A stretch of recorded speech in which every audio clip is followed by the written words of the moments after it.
নলছিটি ২১শে মে অনুষ্ঠিত হতে যাচ্ছে ষষ্ঠ উপজেলা পরিষদ নির্বাচন।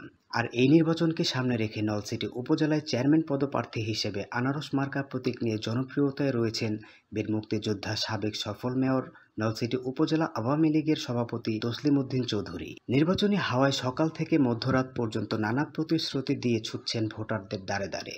নলছিটি উপজেলার ১০টি ইউনিয়নকে একটি পৌরসভাকে একটি আধুনিক ইউনিয়নের রূপ দিতে নিয়মিত করছেন উঠান বৈঠক ও নির্বাচনী প্রচারণা।